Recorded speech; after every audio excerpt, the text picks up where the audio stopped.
अस्सलाम वालेकुम।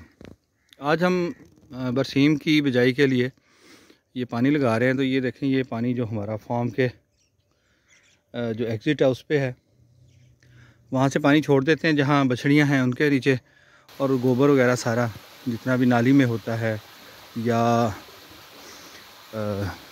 इसमें है, नाली में है, वहाँ पर उनके पीछे है, वो सारा मिक्स होकर ये यहाँ पर आ रहा है।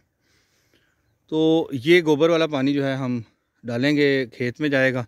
उसके बाद ये हम इससे बरसीम जो है चारे की बिजाई करेंगे उस खेत में जिससे हमने काटा है ऑर्गेनिक वीट राइस जो है, पैडी मुंजी काटी है वहाँ से। तो ये देखें, ये बहुत ज़्यादा आपको गदला और गहरा पानी दिखाई दे रहा है। अब यहाँ पर सवाल ये पैदा होता है कि हम तो मना करते हैं कि फ़्रेश गोबर ना डालें, आप ताज़ा गोबर जो है वो खाद के तौर पर इस्तेमाल ना करें, ये पौधों को ख़राब करता है, फसलों को ख़राब करता है, इसकी खाद बनाएं। तो अगर आप ये देखेंगे तो ये हमारा वो गोबर का मैन्योर जितना भी यहाँ पर ये डालते हैं, और यहाँ पर ये आपको खाद बनी हुई दिखाई दे रही है। ये टेक्सचर आपको बता रहा है कि ये खाद बन चुकी है। अमूमी तौर पर लोग ये करते हैं कि कोई बड़ा पौंड, बड़ा जो है ना, एक गड्ढा खोद के उसमें गोबर डालते रहते हैं, और उसमें से फिर जब पानी डालते हैं फसलों को जाता है तो वो पानी उनका वो सारा जो गोबर का और उनके यूरिन का जो बेनिफिट्स हैं जो उसके अंदर जो हमारे लिए फसलों के लिए हैं, वो हम उससे इस्तेमाल कर लेते हैं। उसमें एक बड़ी वजह ये होती है कि ये फ्रेश वाटर जब इसमें हमने फ़्लो किया है, तो फ्रेश वाटर तो जब आएगा तो आहिस्ता आहिस्ता इसमें से गोबर जो है वो साथ बहता हुआ आएगा। लेकिन गोबर की ये ख़ासियत होती है कि इससे ये बैठ जाता है नीचे। बहुत बड़े बड़े डेयरी फार्म हैं और उन सब का एक बहुत बड़ा मसला ये है कि जो मैन्योर है इसको कैसे हम कहाँ ठिकाने लगाएं, क्या करें, इसका हल क्या होगा। तो वो जब पॉन्ड बने होते हैं उसके अंदर नीचे बैठ जाता है गोबर, और पानी सिर्फ आगे जाता है, और उसमें उसकी जो भी उसके अंदर जितने भी उसके न्यूट्रिएंट्स होते हैं वो पानी के साथ आगे चले जाते हैं।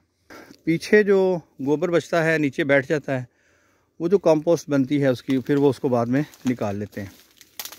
यहाँ पर ये पानी हम गुजार रहे हैं इस स्वेल के अंदर से, ये आपके सामने है, ये देखें, ये उस स्वेल में आ रहा है और ये तकरीबन भर चुकी है स्वेल। मैं स्वेल माउंट के ऊपर खड़ा हूँ और ये लैंड बिल्कुल बराबर हो गई है, बल्कि हमें वहाँ पर आप देखेंगे तो सुबह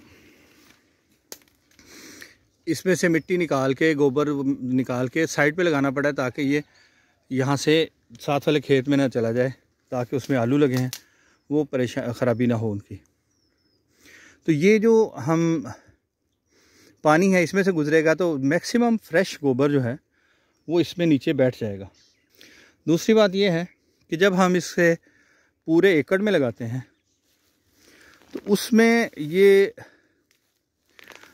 इसकी जो है ताज़ा पानी की मिकदार वो ज़्यादा होती है और गोबर की कम हो जाती है। इससे भी वो नुकसान नहीं पहुंचाता और बल्कि फ़ायदा ही देता है। यहाँ तक आते हुए आप देखेंगे कि पानी काफ़ी हद तक साफ़ हो चुका है और उसमें छोटे छोटे ज़र्रात तैर रहे हैं, और ये पानी वैसे बहुत अच्छा है। लेकिन अगर ये पानी डायरेक्ट इतना ही किसी बाल्टी में निकाल के किसी पौधे को आप दे देंगे, एक पौधे के लिए इसके अंदर जो न्यूट्रिशन है वो बहुत ज़्यादा हो जाएगी और वो पौधा ज़ाया हो जाएगा। अब ये देखें, ये कड़ी पत्ते का पौधा ये ऊपर करके हमने लगाया है। इसी तरह इसके पीछे ये एंजल्स ट्रम्पेट का पौधा है। यहाँ पर आप देखें तो ये बहुत सारे पौधे हैं जो कि उस स्वेल माउंट पे लगे हैं, स्वेल के अंदर नहीं लगे। ये जो पौधा एक आपको कैना लिली का नज़र आ रहा है, ये इसके अंदर है। पिछले दिनों मैं इस ख्याल में, मैं कोशिश में था कि इसका ये ड्राई हो गया तो इसे निकाल के तो ऊपर शिफ्ट कर दिया जाए, कहीं ये ख़राब ना हो जाए। लेकिन ये कैना लिली जो है ये बड़ा सख्तजान पौधा है, बड़े खूबसूरत फूल होते हैं इसमें। इसमें हमारे यहाँ चूँकि बारानी इलाका है हमारा, और हमारे बारानी इलाके में ये बारिशें वगैरह होती हैं और चैनल्स बने होते हैं, बरसाती नाले होते हैं उसमें, या ड्रेन के जितने भी नाले होते हैं उन सब में अक्सर ये पाया जाता है और सारा साल ये उगा रहता है। और वो ज़ाहिर है वहाँ पर जो लोकल आबादियों की ड्रेन है वो भी इसमें शामिल हो जाती है। तो मुझे अंदाज़ा हुआ कि ये पानी से परेशान नहीं होगा। वैसे भी ये बिल्कुल साथ है। परेशानी इसलिए थी कि यहाँ पर तकरीबन इसी जगह पर मैंने अखरोट का पौधा लगाया था। अखरोट का पौधा वो ख़ुद ही मैंने तैयार किया जब था मोड़ी में, और बीज से तैयार किया और यहाँ लगाया। वो माशाल्लाह को 2-2.5 फीट का हो गया। उसके बाद ये पानी वो थोड़ा नीचे था। उसके बाद क्या हुआ कि ये पानी जब हम दे रहे हैं उसमें गैप आ जाता है कि यहाँ से आपने पानी जब फ्रेश अप गुजर जाएगा ना, तो इसके अंदर तेज़ाबियत जितनी है पानी के अंदर जो बन जाती है वो कम हो जाएगी। तो फिर वो तेज़ाबियत बनती चली जाती है, फिर वो कम हो जाती है, पानी गुजरता है। तो वो कुछ अर्सा थोड़ा सा ज़्यादा टाइम गुजर गया, हम उसे नहीं कर सके, पानी नहीं दिया इधर से। तो मैंने देखा वो आके कि वो बिल्कुल उसकी जड़ें गल सड़ गई और वो ख़त्म हो गया। वो मुझे बड़ी उसका दुख है अभी तक कि वो पौधा बड़ी मेहनत से तैयार किया था। तो इसकी तेज़ाबियत जो है ना वो कर देती है ख़राब। अब ये एंजल्स ट्रम्पेट का एक फूल निकला हुआ है उस साइड पे, रुख इसका दूसरी तरफ है। और ये बड़ा ज़बरदस्त पौधा है, खूबसूरत भी है। और इसकी रात में खुशबू होती है, दिन में ये बिल्कुल पता नहीं चलता, लेकिन जो ही सूरज गुरूब होता है बहुत प्यारी खूबसूरत, जैसे रात की रानी की रात को खुशबू होती है, इसकी भी खुशबू रात को ही होती है। तो ये वहाँ से आपने देखा कि पानी चलता हुआ भी आ रहा है और वो आगे जाएगा।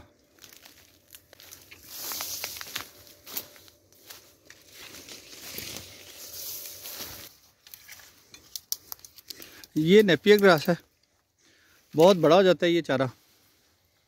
जंगल ही बना दिया इसने बिल्कुल। इसके हमने छोड़ दिया था सर्दियों के लिए, ज़रा चारे की कमी जब आएगी या ये जब बरसीम वगैरह साथ स्टार्ट होते हैं फिर हार्ड सख्त चारे की ज़रूरत होती है, फिर तूड़ी पराली इस्तेमाल करते हैं। तो ये बड़ा सख्त है, तो भाईजान ने कहा कि इसे रहने दें। लेकिन ये काफ़ी ऊंचा निकल गया और गिर के इसने स्वेल को भी थोड़ा सा बंद कर दिया है। यहाँ पर सुबह हमने सफाई कर दी इसकी। मैं भाई शौकत से कह रहा था कि ये पौधे भी काट दें। वो कहने लगे कि नीचे पानी गुजर जाएगा, उसकी कोई परेशानी नहीं है, वो मैंने देख लिया। तो ये पौधे रहने दें यहाँ पर और नीचे से पानी आ जाएगा। तो ये पानी यहाँ से होता हुआ पहले ऊपर वाले क्यारे में जाएगा, उसको फिल करेंगे, फिर इसमें छोड़ देंगे। जो बरसीम है उसकी काश्त का तरीका थोड़ा सा मुख्तलिफ होता है। इसमें हम जवा जो ओट है वो भी लगाते हैं। तो सुबह उन्होंने जवा का बीज दे दिया इसमें, ये आपको सीड दिखाई दे रहा है, ये ओट का सीड है, ये इसमें छटा दे दिया है। और इसके बाद जब पानी देंगे वो पानी खुश्क हो जाएगा, थोड़ा नीचे हो जाएगा, कीचड़ सा हो जाएगा। फिर इसमें बरसीम का जो है वो सीड दिया जाएगा, क्योंकि वो बहुत बारीक होता है। और जो बारीक और लाइट वेट सीड हो उसे पानी लगा के फिर बोया जाता है, ताकि अगर पहले जैसे अभी हमने जवे का सीड दे दिया इसमें ओट का, इसके बाद पानी लगाएंगे तो वो सीड पानी के फ्लो के साथ एक साइड पे इकट्ठा ना हो जाए। इस वजह से उसे पानी लगाने के बाद दिया जाता है। और ये गंदम और ये इस तरह की चीज़ें जो हैं ये पहले ही छटा कर दी जाती हैं। ये देखिए अब काफ़ी ऊंचा हो गया इसका लेवल। तो यहाँ पानी लगाने से पानी की कंजम्पशन थोड़ी सी ज़्यादा हो जाती है कि पहले पूरी स्वेल भरती है और उसके बाद ये आगे पानी ट्रैवल करेगा। और जब आगे पानी भर जाएगा तो स्वेल फुल हमारे पास बच जाएगी और ये पानी नीचे ज़मीन में पेनिट्रेट कर जाएगा। कच्चे खालों में यही मसला होता था, पानी ज़ाया ज़्यादा होता था, इसलिए अब पक्के खाले लोगों ने बनाने शुरू कर दिए हैं। लेकिन चूँकि हमारा ये सिस्टम डिफरेंट है, इसमें ये पानी हम समझते हैं कि ज़ाया नहीं जाएगा, किसी काम ही आएगा, तो ये हमारे प्रोसेस का हिस्सा है। और उसकी बड़ी वजह ये भी है कि इसमें जो है वो नेचुरल हैबिटेट जो है बहुत ज़्यादा फ्लरिश करती है। यहाँ पर अब आप देखें तो कितने परिंदे आपको दिखाई देते हैं, वो इसीलिए आते हैं, उनके लिए खुराक है। ये अब ये गारा बनेगा यहाँ पर, इसमें कीड़े मकोड़े पैदा होंगे तो ये बर्ड्स खाएंगे उनको यहाँ से अपनी खुराक मिलेगी।